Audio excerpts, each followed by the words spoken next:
Good morning students, लक्ष्य में आप सभी का स्वागत है। मैं आज न्यूमेरिकल अपर्चर जो ऑप्टिकल फाइबर का एक टॉपिक है उस पर मैं वीडियो बना रहा हूँ। आपके सामने दिख भी रहा होगा न्यूमेरिकल अपर्चर। ठीक है, क्या होता है न्यूमेरिकल अपर्चर आज समझेंगे और इसका एक डेरिवेशन होता है फॉर्मूला का, वो हम लोग पूरा डेराइव भी करेंगे। तो न्यूमेरिकल अपर्चर को समझते हैं। ऐसे ऑप्टिकल फाइबर इसके पहले आप वीडियोस देख चुके हैं, एक्सेप्टेंस एंगल का पूरा फार्मूला निकाल चुके हैं, ऑप्टिकल फाइबर क्या होता है उसके पूरे कंस्ट्रक्शन को समझ चुके हैं। ये सारे टॉपिक्स को आपने पीछे के वीडियो में देख रखा है। ठीक है, अब हम लोग न्यूमेरिकल अपर्चर, इसमें एक टर्म आता है, ये क्या होता है और इसकी फार्मूला, इसके जो फार्मूला कैसे कैलकुलेट की जाएंगी वो हम लोग यहाँ पर समझेंगे। तो चलिए न्यूमेरिकल अपर्चर को समझने की कोशिश करते हैं। ऑप्टिकल फाइबर एक डिवाइस है जो लाइट पे काम करता है, यानी लाइट को ट्रैवल कराता है। ठीक है, इतना तो जानते हैं आप। तो जो आपके पास अंदर में कोर होता है, जिस नली बोलते हैं आप, जिसे आप जिसमें लाइट को ट्रैवल कराया जाएगा, कोर मटेरियल, उस कोर मटेरियल में लाइट ज़्यादा से ज़्यादा आना चाहिए। ठीक है, तो कितने एंगल पे हम देंगे लाइट को कि उसमें ज़्यादा से ज़्यादा लाइट को गैदर हो जाए, ज़्यादा से ज़्यादा लाइट गैदरिंग मतलब एक जगह आए, इधर उधर नहीं मतलब रिफ्लेक्ट हो। तो इसी को, लेकिन लाइट को गैदर करने की कैपेसिटी को हम लोग यहाँ पर न्यूमेरिकल अपर्चर कहते हैं। किसी ऑप्टिकल फाइबर के द्वारा लाइट को गैदर करना, किसी ऑप्टिकल फाइबर के द्वारा लाइट को गैदर करने की जो कैपेसिटी होगी उसे हम लोग न्यूमेरिकल अपर्चर कहते हैं। सर क्या बोल रहे, फिर पढ़ते हैं। इट इज़ डिफाइंड एज, मतलब numerical aperture is defined as the light gathering capacity. Light gathering capacity का मतलब लाइट जब आ रहा होगा उस ऑप्टिकल फाइबर में तो ज़्यादा से ज़्यादा लाइट को अपने पास समेट के रखे, गैदर कर रखे। तो जिस एंगल से देगा, ठीक है, मतलब जो हम लोग इंसिडेंट एंगल देते थे, जिसको हम लोग बोलते थे, उसका नाम था एक्सेप्टेंस एंगल, याद है? एकदम करेक्ट। तो एक्सेप्टेंस एंगल के ये डायरेक्टली प्रोपोर्शनल होता है।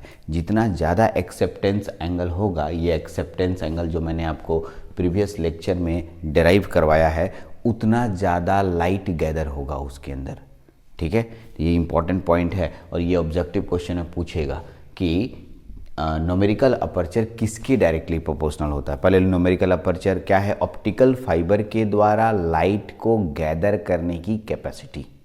ऑप्टिकल फाइबर के द्वारा लाइट को गैदर करने की कैपेसिटी, यह जो न्यूमेरिकल अपर्चर है, ठीक है, लाइट गैदर करने की जो कैपेसिटी है, यह एक्सेप्टेंस एंगल के डायरेक्टली प्रोपोर्शनल होता है। मतलब अगर मैं एक्सेप्टेंस एंगल जितना ज़्यादा लूँगा उतना ज़्यादा लाइट ऑप्टिकल फाइबर में गैदर होगा। ठीक है, ऑब्वियसली बात है, लाइट एक्सेप्टेंस एंगल ज़्यादा होगा तो आपका टोटल इंटरनल रिफ्लेक्शन होगा और ज़्यादा से ज़्यादा लाइट गैदर होगा ऑप्टिकल फाइबर के अंदर। ठीक है, चलिए, तो ये तो एक डेफिनेशन हुआ, लेकिन इसको न्यूमेरिकल वैल्यू निकालेंगे कैसे? ठीक है, तो देखा गया, इसमें ऐसा देखा गया कि जो मान एक्सेप्टेंस एंगल के प्रोपोर्शनल है वो प्रोपोर्शनल साइन थीटा के बराबर था। कहता है, सुनिए, न्यूमेरिकल इट इज़, न्यूमेरिकली लिखना था, ठीक है, मिस्टेक हो गया यहाँ पर। ठीक है, हाँ न्यूमेरिकल, ठीक है, इसको ऐसे लिख सकते हैं, न्यूमेरिकली, मिस्टेक हो गया यहाँ पर, numerically it is defined, numerically it is equal to, ठीक है, साइन ऑफ एक्सेप्टेंस एंगल। जो एक्सेप्टेंस एंगल आपने डेराइव किया है उसमें साइन थीटा लगा दिए, मतलब साइन लगा दीजिए उसके पहले, तो वो उसका पूरा का पूरा, ठीक है, न्यूमेरिकल अपर्चर हो जाएगा। ठीक है, सर समझ में नहीं आया तो देखिएगा, न्यूमेरिकल अपर्चर को हम लोग यहाँ पर शॉर्ट फॉर्म में NA से डिनोट कर रहे हैं। न्यूमेरिकल अपर्चर किसको डिनोट करेंगे? NA से, और इसका जो मान होगा वो मैं आपके सामने लिख रहा हूँ, देखिए क्या होगा। ठीक है, साइन, देखिए साइन, ठीक, और आपको याद होगा कि साइन ऑफ हम क्या लिखेंगे? Acceptance angle, acceptance angle. ठीक, अब आइए, numerical aperture is equal to sine. अब बताइए, एक्सेप्टेंस एंगल आपको याद है, हम लोग बनाए थे, निकाले थे फॉर्मूला, साइन इनवर्स, ठीक है, रूट अंडर N1 का square minus n2 square divided by n0। सभी के बारे में आपको बहुत अच्छे से पता है कि सर n1 कौन है, n2 कौन है और n0 कौन है। ठीक है, सभी रेफ्रैक्टिव इंडेक्स हैं। ये कोर का ये एयर का रिफ्रैक्टिव इंडेक्स है, ये कोर का रिफ्रैक्टिव इंडेक्स है और ये क्लैडिंग का रिफ्रैक्टिव इंडेक्स है। तो न्यूमेरिकल अपर्चर का फॉर्मूला आपको याद रखना चाहिए, साइन ऑफ एक्सेप्टेंस एंगल, और एक्सेप्टेंस एंगल इतना होता है। ठीक, आपको याद है अगर सॉरी अगर आप मैथ्स पढ़ते हैं तो इसका मान ठीक है साइन इनवर्स थीटा, ठीक है, साइन इनवर्स थीटा के बराबर हो जाता है ना। साइन इनवर्स थीटा अगर आप बनवाए हैं, साइन इनवर्स थीटा तो थीटा के बराबर, यानी यहाँ से ऐसा कह सकते हैं न्यूमेरिकल अपर्चर बराबर साइन इनवर्स थीटा के बराबर हो जाता है। इसका मतलब इसका फॉर्मूला हो जाएगा रूट अंडर n1 का स्क्वायर माइनस n2 का स्क्वायर डिवाइडेड बाय n0। यही हो गया न्यूमेरिकल अपर्चर।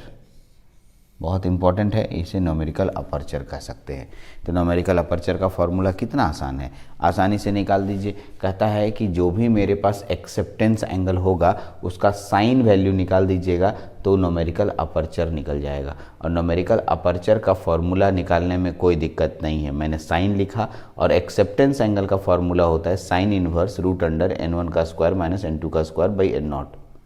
अब बताओ, साइन इनवर्स है आपके पास, साइन इनवर्स दोनों एक दूसरे का कट जाएगा, मतलब एक कटेगा नहीं, मतलब साइन इनवर्स का मान साइन इनवर्स साइन थीटा का मान थीटा के बराबर होता है। तो N numerical aperture root under n1 का स्क्वायर माइनस n2 का स्क्वायर बाई n0, ये आपके पास फॉर्मूला है। तो ये एक तो फॉर्मूला एकदम सिंपल है, आराम से इतना ही तक निकाला जा सकता है, लेकिन किताबों में थोड़ा आगे भी निकाल देता है। आगे निकालने के लिए ठीक है, अब आइए इसी में स्पेशल केस लेके चलते हैं थोड़ा सा, यहाँ तक तो आए। यदि ठीक है, स्पेशल केस लिख दे रहे हैं, स्पेशल केस कुछ खास बात यहाँ पर हम लोग फॉर्मूला निकालेंगे। ये देखिए n0 हमारा रिफ्रैक्टिव इंडेक्स किसका है, एयर का है। हाँ, एयर से ही तो जाता था, ठीक है, इंसिडेंट रे ऑप्टिकल फाइबर के अंदर। यदि इसका रिफ्रैक्टिव इंडेक्स 1 हो जाए, ठीक है, if refractive index of air is equal to 1, ठीक। अगर ऐसा स्थिति आ जाए और एग्जाम में नहीं लिखे रहे तो 1 ही मान के चलिएगा, वैसी स्थिति में numerical aperture is equal to formula होगा रूट अंडर n1 का स्क्वायर माइनस n2 का स्क्वायर। ये भी फॉर्मूला है, लेकिन ये फॉर्मूला तब लगेगा जब ये मेंशन किया रहेगा कि एयर का रिफ्रैक्टिव इंडेक्स क्या होगा, 1 होगा। तो ये भी आप ध्यान रखेंगे। अब आइए इसी से रिलेटेड एक फॉर्मूला आगे हम 1-2 लाइन और बनाते हैं। बस यहीं तक न्यूमेरिकल अपर्चर आपके लेवल में ख़त्म हो जाता है। न्यूमेरिकल अपर्चर इससे आगे नहीं निकालिए, लेकिन अगर आप अच्छी किताब को पढ़ते हैं तो 1-2 लाइन और मिलेगा, मैं उसको भी डिराइव करा देता हूँ। इसके लिए ठीक है, हम लोग फ्रैक्शनल चेंज इन ठीक है, मैं इसको लिख रहा हूँ चेंज इन रिफ्रैक्टिव इंडेक्स। कैसे लिखिएगा, देखिएगा, इसको ऐसे बोलते हैं फ्रैक्शनल चेंज इन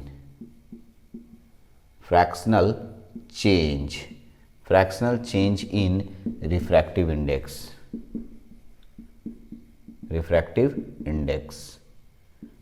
ठीक है।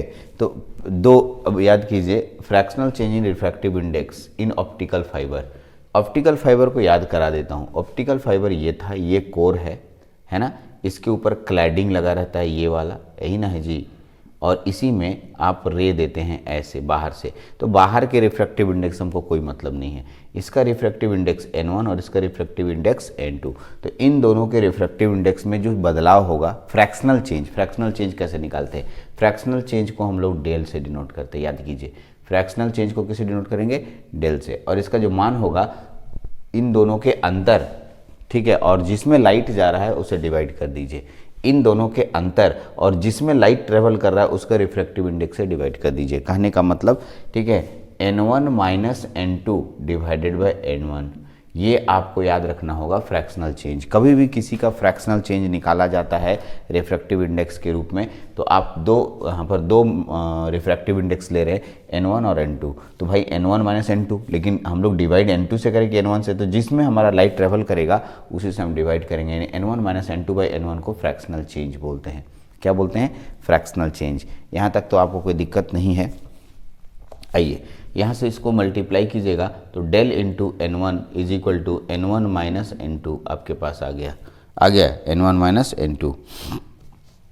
आइए यहाँ देखिए, वी नो, हम जानते हैं, क्या जानते हैं, ठीक है, क्या जानते हैं बाबू, an numerical aperture is equal to, ये फॉर्मूला होता है, यानी स्पेशल केस में अगर रिफ्रैक्टिव इंडेक्स का 1 लिया जाए एयर के रूप में, तो यहाँ इसको तोड़िएगा तो क्या हो जाएगा, N1 minus N2 into N1 plus N2।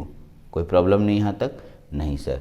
अब आइए, N1 माइनस N2 का मान डेल N1 दिया हुआ है ना, यानी numerical aperture is equal to, यहाँ से एक फॉर्मूला बनेगा, ठीक है, देख लीजिए क्या बनेगा, N1 माइनस N2 के जगह पर डेल N1 लिख सकते हैं, del N1 into N1 plus N2, है ना। तो ये भी एक न्यूमेरिकल अपर्चर का फॉर्मूला हुआ, और इसको भी ध्यान रखिएगा आप। तो न्यूमेरिकल अपर्चर के मैंने 3 फार्मूला यूज किए। एक ये वाला जहाँ पर N0 का यानी रिफ्रैक्टिव इंडेक्स एयर का मान अगर कुछ अलग दिया रहे क्वेश्चन में, तो आप इस फॉर्मूला को प्रयोग करेंगे। अगर रिफ्रैक्टिव इंडेक्स एयर का 1 दिया रहे तो इसको यूज कीजिएगा, और अगर फ्रैक्शनल चेंज के रूप में क्वेश्चन में दिया रहे, फ्रैक्शनल चेंज जिसे डेल कहते हैं, तो उस समय इस फार्मूला को यूज कीजिएगा। तो ये पूरा जो मैंने अभी आपके सामने रखा न्यूमेरिकल अपर्चर का पूरा, ठीक है, डेरिवेशन आपके सामने था कि न्यूमेरिकल अपर्चर क्या होता है, न्यूमेरिकल अपर्चर को कैसे डिराइव करते हैं। तो बहुत छोटा सा टॉपिक है न्यूमेरिकल अपर्चर जो कि आपके सामने आया, तो अच्छे से याद कीजिए। इसमें दो ऑब्जेक्टिव क्वेश्चन निकलेंगे कि न्यूमेरिकल अपर्चर कैसे, इसका फॉर्मूला क्या होता है, और दूसरा किसके डायरेक्टली प्रोपोर्शनल होता है, तीसरा क्या डेफिनेशन होता है। तो लाइट गैदरिंग कैपेसिटी को हम लोग न्यूमेरिकल अपर्चर बोलते हैं। तो आप इसको नोट डाउन कर ले, ठीक है। नेक्स्ट वीडियो में हम लोग टाइप्स ऑफ ऑप्टिकल फाइबर के बारे में पढ़ेंगे। ऑप्टिकल फाइबर के प्रकार कितने टाइप के होते हैं, किस प्रकार किस तरह से हम ऑप्टिकल फाइबर को अलग अलग कैटेगरी में बांटेंगे, अलग अलग समूहों में बांटेंगे, और उससे उसको मतलब उसका काम क्या होगा। हम लोग ऑप्टिकल फाइबर के टाइप्स पे बात करेंगे। चलिए, तो इस वीडियो में इतना ही रखते हैं, नेक्स्ट वीडियो में फिर से मिलेंगे। Thank you.